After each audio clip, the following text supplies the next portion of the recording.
Hi, everybody, and thank you for joining me today. You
astrology and readings because I think there's a sort of, and maybe that's more of a Western standard that people are used to. That it's the typical, maybe sun versus moon signs and how that works.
The right time of birth, and we can kind of correct it. And we look at what you came to do, what your talents are, what you should deploy, where the psychological problems are, because we all have them, what you came to learn, how you can just thrive, and where you stand, etc. So it's a very complete. I look at spirituality, I look at love life, whatever. I mean, it's about a being. It's a being, it's an energy, right? So this is how I work. And then we can look at, we call it solar return. We can look like at every birthday, the chart comes back, like the sun comes back, and then we've got a different chart every year, etc. So I use different techniques to look at what's going to happen, like from an energy perspective. Of course, we always have free choice, but we can see what energy is coming, right? And how to actually thrive in that, how to avoid bad things, or like to make the right decision and things like that. So this is the first thing I do. And then I also use the tarot cards, the Grand Béline, to kind of like accompany that. Sometimes there's questions, and I will only use the tarot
is it going to tell me I'm going to die? And I'm like, spoiler, you're going to die one day. Yeah. So let's get that out of the way. And I said, no, I mean, I think you, like me, we're connecting to a place that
Interesting question. And I broke my head about this.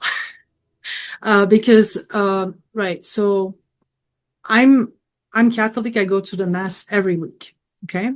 Now,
for example, Ouija board, whatever, all these things I don't like. But when I use my own intuition as a person that is going to mass, that is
to kind of like go beyond their difficulties, because we all have them. Some charts don't have a lot of difficulties. I call them life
uh, to touch on part of, another area that is about what we're doing here with, women at every stage. I remember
And in the end, like I had my swami in India. He was doing Vedic astrology, and he used to say, well, we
there's going to be people, and that's why I put this group together, because everybody in this group are people that I know, or people that are connected with somebody that I know and trust, who trust this person, so that network builds.